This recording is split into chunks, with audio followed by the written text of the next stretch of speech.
Um, well, let me welcome everybody into this presentation. This is our last formal presentation for the iMoot. So, and I think Frederic's actually a very appropriate person to finish this off. I keep bumping into him in Hong Kong when I'm there at different moots and things. And he's certainly someone who not only knows Moodle, but actually does do a lot to engage with the students and is very interested in just in education and working with other educators, and always impressed about how he can bring people together and pull ideas out of them, and basic collaboration. And so I think he's just a very appropriate person to actually run out one of our final sessions. And to Frederic, thank you for giving up your time and for the whole panic you had to go through this morning to be here. I'm sure it's going to be worth it for everyone who's in the room. So over to you.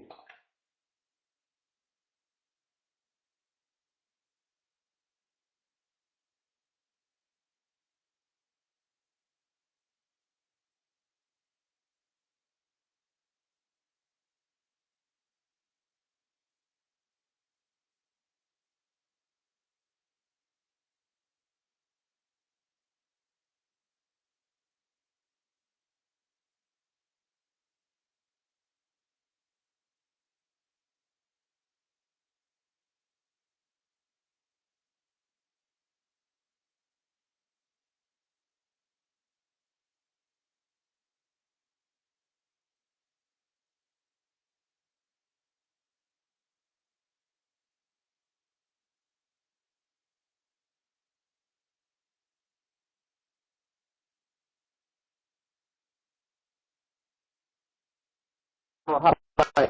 Can you please let me know if you can hear me? I had a bit of audio failure halfway through when Shane was saying nice things about me. Maybe that's why the audio failed. Okay, excellent. Thank you very much. Well, thank you, Shane. I just wanted to say thank you very much for offering me the possibility of talking about the iMoot. I've had a really good time, and I think the organisation has been fantastic. So thanks a lot, Shane, and Susie being able to speak. Okay, thank you very much for giving up your Sunday evening / Monday morning to be in this session. Today we're going to talk about conditional activities and badges. I just want to make it clear that this session is not about open badges, and everything that I'm going to show you today you're going to be able to use as long as you have a Moodle to your site. It doesn't have to be the latest and greatest. So let's take a look at it. Right, so the idea that I've had is fairly simple. I've tried to use labels, conditional activities, and access restrictions to create a sort of a badge system in my courses. So I have a bunch of labels that are set here to students if they have completed specific activities. So here on the right-hand side, you can see that there's a student that's collected 2 badges. That's because they have completed a certain set of activities and viewed a certain amount of resources. And the other student has completed unlocked 4 badges because they have completed a few more activities and they have viewed a few more resources. I'll show you how to set this up today. The workflow to get this going is fairly simple. As an administrator or your Moodle administrator needs to enable the conditional activities and completion tracking at the site level. They need to enable the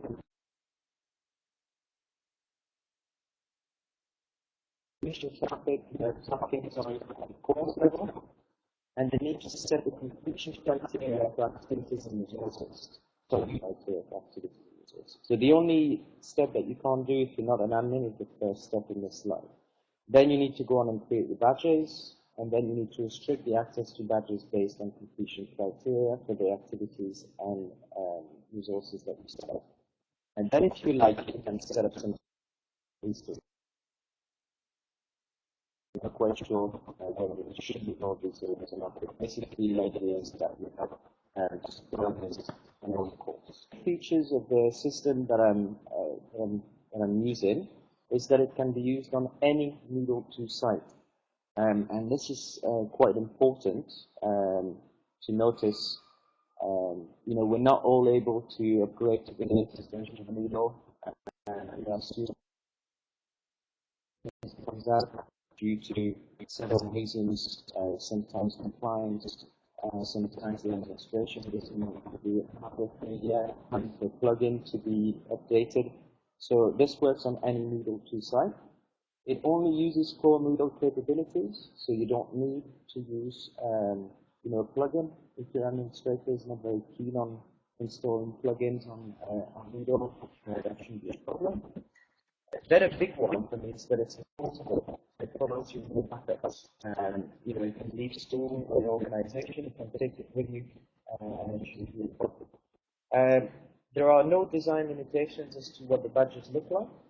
So you can use normal images, you can use GIF, animated GIFs, you can even use videos, text, anything you like. Okay, as long as it can be in a HTML editor, then it can be online. It can simplify the existing reward system. For example, my current school uses house points, and I would bring it sort of transfer into a house point. And the last thing is that it's quite easy to add, remove, modify badges even after they've been awarded. So if you've made a spelling mistake, or if you want to change the look of a particular thing, you can change it, and it's not going to affect it. So let's take a look at how it's done. So as I said, I'm going to be using my actual live site that I'm using at school. That's Moodle 2.2. It's an old version. So let me share my screen. While I'm doing this, if you've got any questions, please let me know. Oh, the sound isn't great. Let's hope that it holds up. Oh, yeah. Is it so bad that we can't carry on?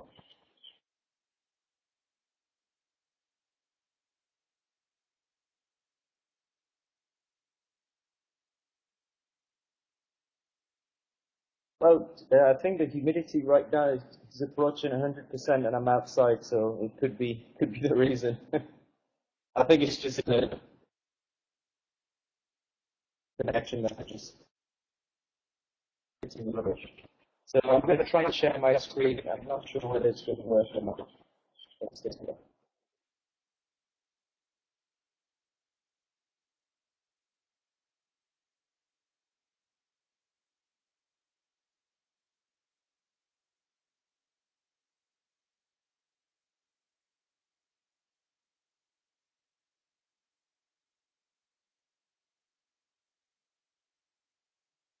I'm worrying that it's most likely my connection. I'm at work right now, and you could always supposed to have 100 megabit upload of this video. Okay, I'll try and slow it down. Can you guys see my screen?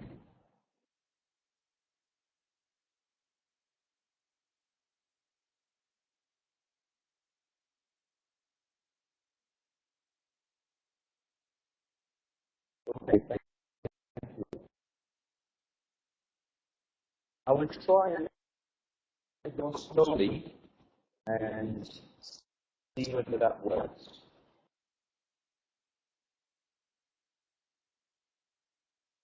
Okay, so here is an actual course that I use with my students, and I have gamified this course. So everyone can play, and then I will show you how I did it. So let's take a look at the first section here. We have a bunch of activities. I have an HTML page. I have a document. I have a glossary and another document here. And as you can see, next to each activity resources, there is a tick box, a checkbox, some of which are green and some of which are blue. Now, I am using a theme that is not the default theme. When you're using the default theme, the checkboxes will look slightly different. They will either look with a dashed line around or a solid line. I cannot remember which is which, whether it's the green or the blue.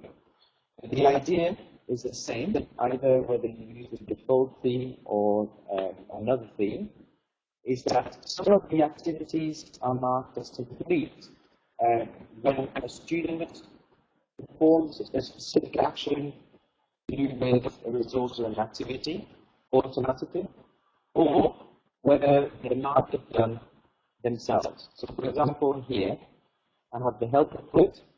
The activity will be marked as done when the student ticks it. So I'll show you here, I have the ability to tick to say that I have completed a specific activity, but if I try and tick on my green checkbox here, I cannot do it. The system will tick it automatically when I have viewed that particular resource. So if I want to look at if I've not looked at the whole project lecture yet, it is not ticked, and as soon as I will have viewed it, it will tick it. Hope that makes sense.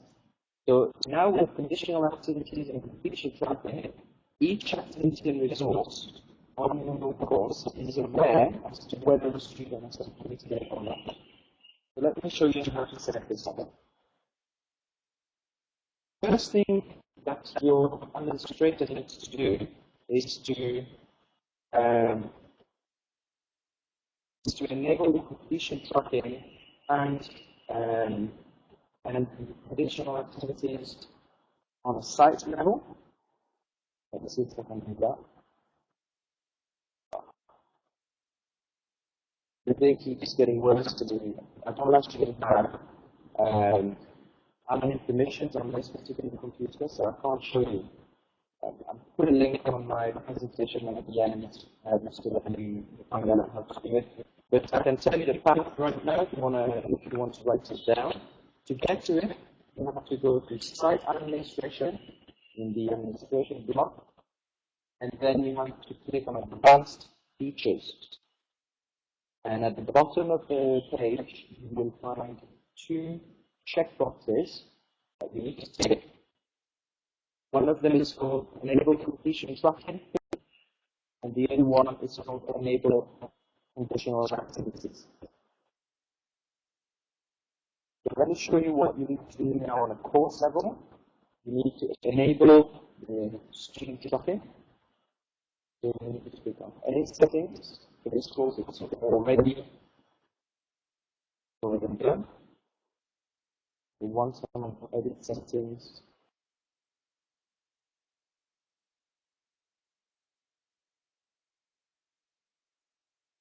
All done. And the student progress. And click on Enable.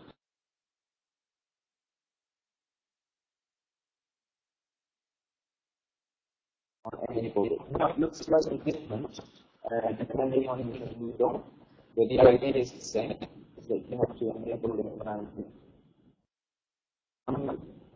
Can I ask you guys for feedback here? I really can't see anything or I can't hear anything anymore. Am I completely wrong? Am I completely disappeared?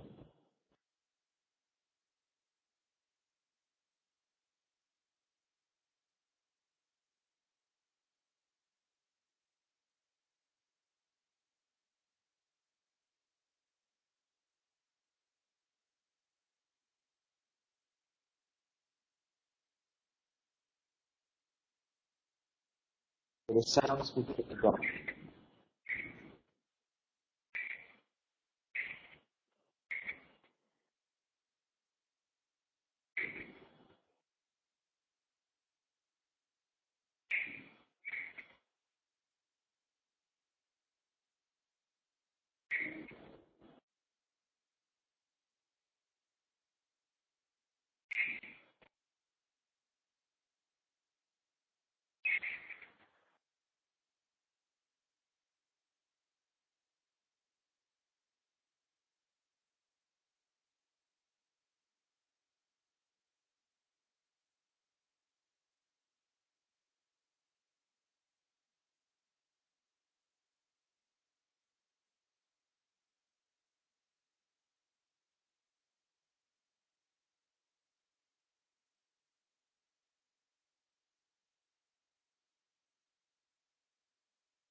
Hey everyone, can you hear me?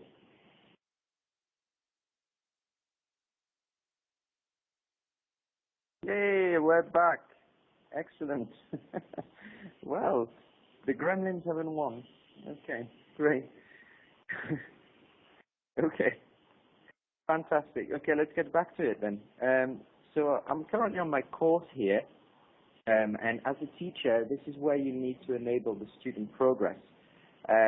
So here it's done already on my course, and once you've done it, obviously save the changes, and let's hope that the screen sharing doesn't die on us, because we have no backup for that. Okay, so let me show you how to set up an activity so that it is aware of whether students have completed it or not. Okay? So obviously you need to turn on your editing, and I'm going to go and edit my very first page, which is a HTML page here. Click on the edit button, and once you have enabled the student progress and the completion tracking, you will see at the bottom of your activities and resources that there are now two boxes. One of them is called restrict access, and the other one is called activity completion. The one we're interested at the moment is activity completion. I can't change this one. I need to go on a different course, otherwise I'm going to actually mess up my course altogether. I'm going to go on to the same course. So by the way, those of you who have been following my blog, you've just taken a look at the gamified course, and now you've taken a look at the non-gamified version. So it's exactly the same course, but on this one I haven't enabled the completion tracking. So that's what I'm going to do right now.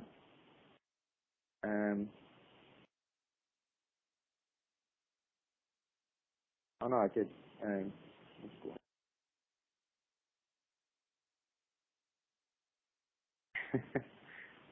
Okay, so I'm going to go and change the whole project lecture here.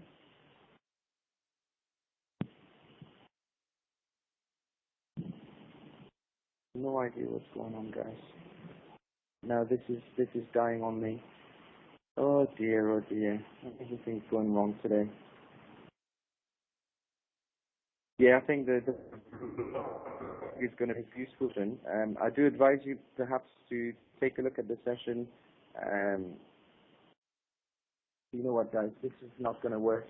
I'm really sorry. There's a problem. I don't know what it is.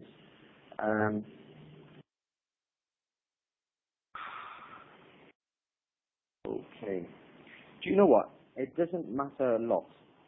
At the end of my presentation, at the end of the slide, I've put a link to a YouTube video that shows you step by step how to gamify your course.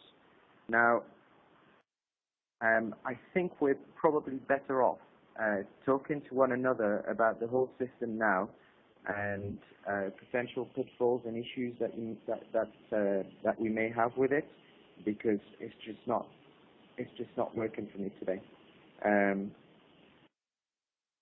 So please feel free to take the mic and ask questions, or ask questions and like comments on the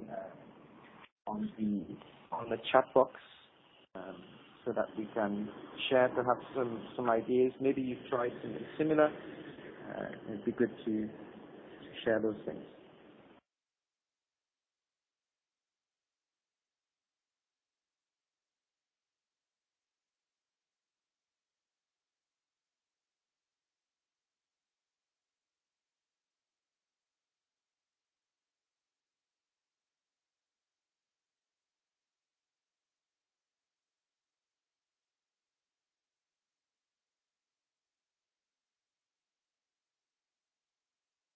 Okay, Bernadette. I do believe that the process has been worth the effort. This is the sixth time this year that I'm teaching this unit of work, because I'm working on a carousel, and so I've taught it to 6 different groups in 3 different lots of 2, and it's the first time that I'm comparing the gamified version against the non-gamified. And it's quite interesting because usually I see more of a difference with the gamified version. I usually see kids more involved, and this particular group has not been as involved as the others, I would say. But I would definitely say that it's worth the effort. If I had to say how long it took me to put it together, I think I would say for the course it must have taken me about an hour and a half to put it together. As I said earlier on, the course is now portable, so for those people who are worried that the links don't no longer work and the completion no longer work when you take it to a different website, I can tell you that it does work. So it is worth the effort in that you can take it with you, you can make it better, every year or every time you teach a specific unit. I know that we all, time is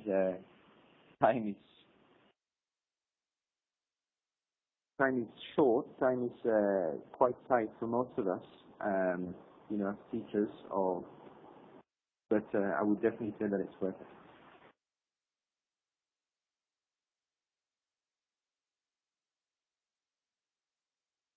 Once I've set up the gamified course, I have changed it. I have changed it quite a bit, Maureen, actually. I've added things. So let me talk to you about some mistakes that I've made. For example, when you set up an activity and when you restrict it, you have the ability to either hide it entirely from the students. So until they've actually completed a specific activity, then the badge won't show up to them. Or the other option that you have is to have it grayed out, so the students know that it's there and they know what things they need to do to actually unlock it. And at first, I had it grayed out, so I had all 10 or 12 badges, I can't remember how many I have to start with, and they were there, but the students didn't really have access to them. And the first time I did it, I think the students sort of clicked on the bits that they needed to click to unlock the badges, and there wasn't as much excitement as there is now, whereby the badges are completely hidden. They know that there are 11 or 12 to collect, and they have no idea what they need to do to collect those badges. And I think that works better. So that's one of the changes that I made. I've removed some of the badges, I've added some of the badges, I've changed some of the conditions as well in between different classes. So yeah, so that it doesn't take a huge amount of time to change it.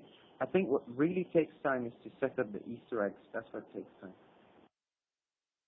Okay, Bernadette, I do have, those are the two things that broke down, the images and quizzes. Oh, I see what you mean. So Bernadette, do you mean the Easter eggs or do you mean the actual questions? Let me try and share my screen again. And do you mean the scratch images or do you mean the penguin images?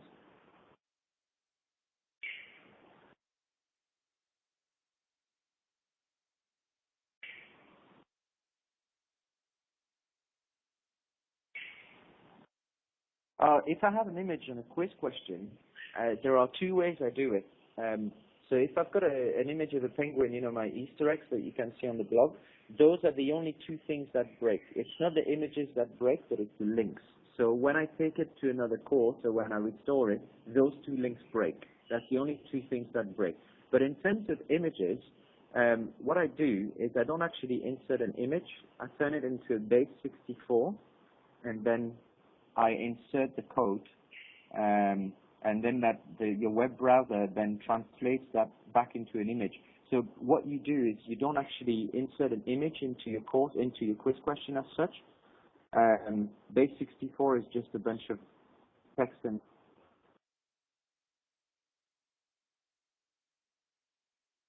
Does that make sense, or am I just talking googly look? Okay, base 64. Let me dig a link for you. Basically, base 64 is an decoding system that turns an image into text so that you can put it into a HTML thing. Let me just show you a decoder, and that's really good. Am I back? Can you hear me? Can you hear me again? It's base 64. Base 64. Let me put a link for you.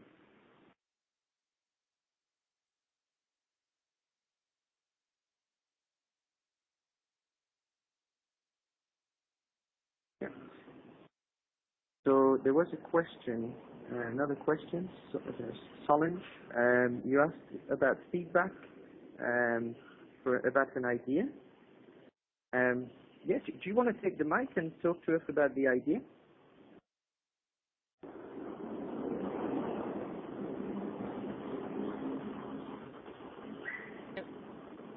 Does this sound okay? Yeah, that's brilliant, yeah. Okay. One of the things that I was thinking about was using badges as an assessment tool. So if the competency is, for example, managing information, where a student has to access, interpret, evaluate, and use information, then a teacher could have a series of learning activities that demonstrate that competency. So when there is a bank of activities that a student has accomplished demonstrating that they have the competency of managing information, then the teacher could award a badge. And then that way the badge represents formative assessment where you don't have to give a number, but a teacher can just acknowledge that a student has demonstrated this competency. So I guess that's how I'm thinking of badges being used in terms of just a way of acknowledging that. And I was just looking for feedback on that. Yeah, well, that sounds like a really good idea. It's not currently something I do. I believe that the idea behind open badges, whereby you can prove that you have achieved that you have mastered a certain skill, for example. But using this system, I can see it being possible. For example, if you have a quiz, that's just an example, right? If you have a quiz and that quiz is completed only when a student has achieved a specific grade, so say 80% or more, then you could have a badge attached to that. Another way of doing it, if you want something that's definitely not attached to a number, I'm thinking about using the checklist tool, the checklist plugin, and make sure that you are, as a teacher, the only person who can tick boxes, and then again have a value as to that checklist, as in, say for example, the skill is seen as being acquired if a student has more than 80% of the checklist checked, and then attach a badge to that, then I can see it working. So it's completely in that way. It's completely, there is no numerical value attached to learning at all, and it's all just a bunch of skills that have been acquired. Does that make sense?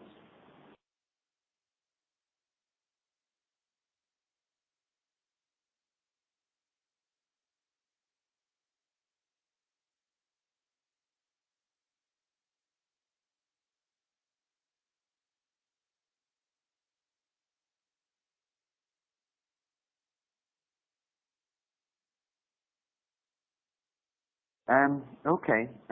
How do we avoid students doing the work for each other? How can we not do that? What do you mean by this? Are you talking about badges in general, or are you talking about Moodle in general, and making sure who is behind the screen?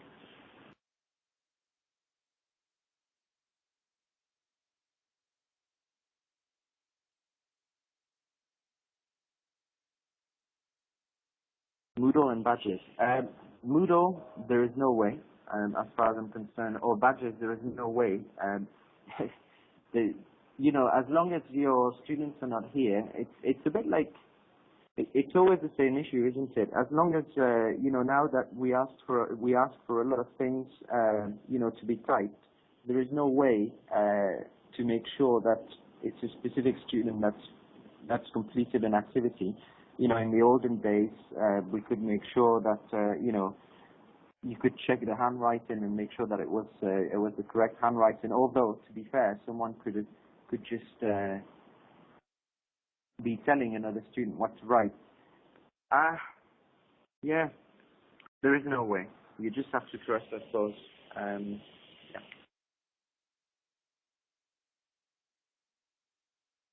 Yeah, definitely, Lindy. Definitely. Yeah, challenge. I would say that it's quite interesting, actually. There is healthy competition that's been brought back into the classroom with this budget system. At my current school, we use a house point system, and a lot of those house points are given out, during sports days and drama competitions or whatever, for students that are quite out there. But doing this in my classroom has helped me perhaps spark interest again into those students that are a bit more academic, that are not so much interested in activities where they have to shine with the personality. So it's been quite good, and I would say that there is a bit of competition in the classroom now as to what badges have been unlocked, and I was a bit worried about students sharing ideas as to where to get the badges and where you need to click and what you need to do. And so far, I think I've done it with about 250 students this year, and I've not really had this issue. So that's been good. Yeah, same with me, Maureen. I never got anything. And although, I did award like house points and things like that before, it was sort of hard to make sure that it was fair, and that I didn't always give it to the same, students and made sure that it was fair. But this way, I've ensured that it's been done in a very fair way, very fair manner.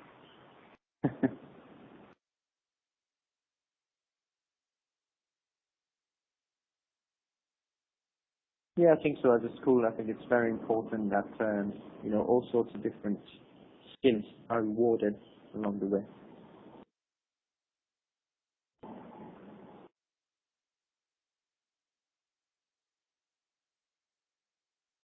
Lindy, this is what I'm trying to do.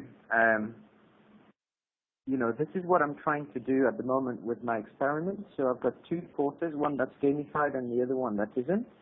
And I'm trying to see with data, although a very small data set, whether there is a difference in motivation and engagement. Now, I've observed it. I've observed it in the classroom, and that's what sparked my experiment. I definitely observed the difference between the unit that I taught at the very beginning of last year, and the unit which is exactly the same that I'm teaching this year.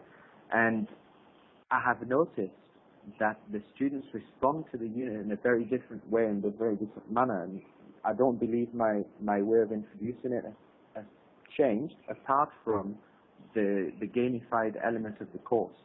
So I've observed it in the classroom, and I'm trying to turn this into numbers. That's what I'm trying to do at the minute. Yeah, that's the idea. Sort of flip my course at the same time. So as you could see, there's a bunch of video lectures that the students can just take a look at. They've got a lot of video tutorials in there, and I'm not keeping students all at the same time. What I have is that I have interim deadlines that they've got to meet, that they can beat the deadlines if they want to. Now, I'd be lying if I said that many students beat the deadlines. It's still the same. They're still 12-year-olds, and even though the course is gamified, they're still only, sort of handing in their work at the last minute. The experiment is over this part of the carousel, which is, I think, we work in cycles here, so that's 11 cycles of 6 days. So I think it's something like 14 weeks, 13 weeks, something like that. I'll be done at the end of June.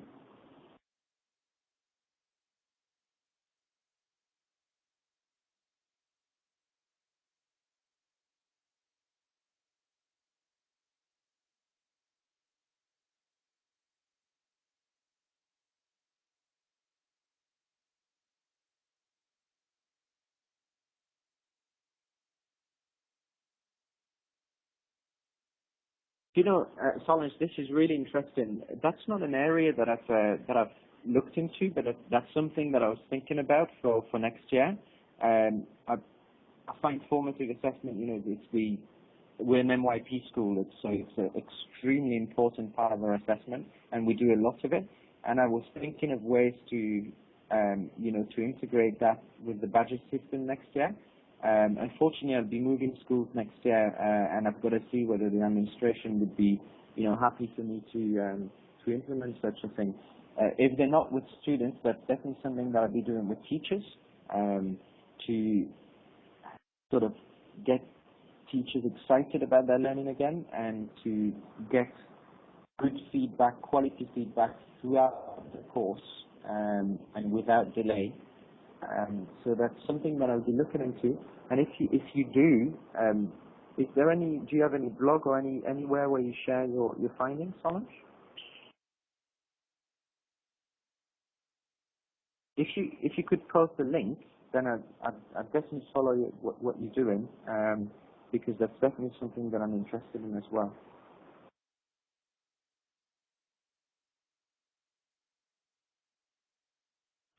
Oh, that's another thing, by the way.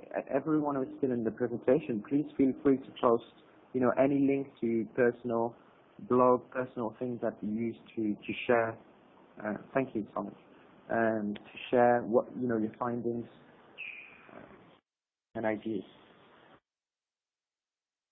The link to my blog is at the bottom right of one of the slides, and it's clickable, I think. I'll definitely put that in my RSS feed, and I'd be looking forward to new posts.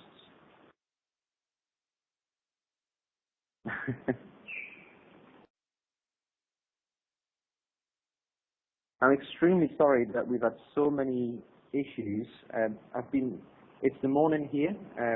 My session was at 6:30, and I've been fighting since 5 a.m. to make sure that I could get it to work, but I'm afraid the tech gremlins have won this time.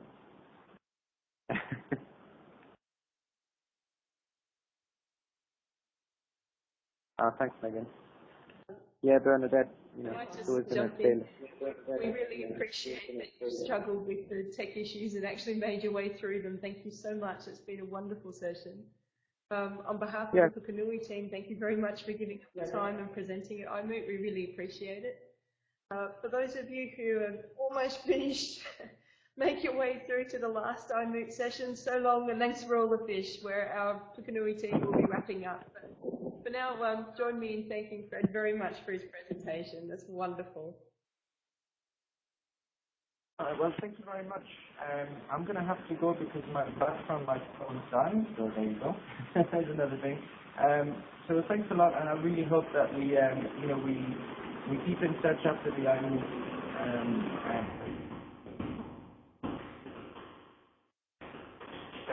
Next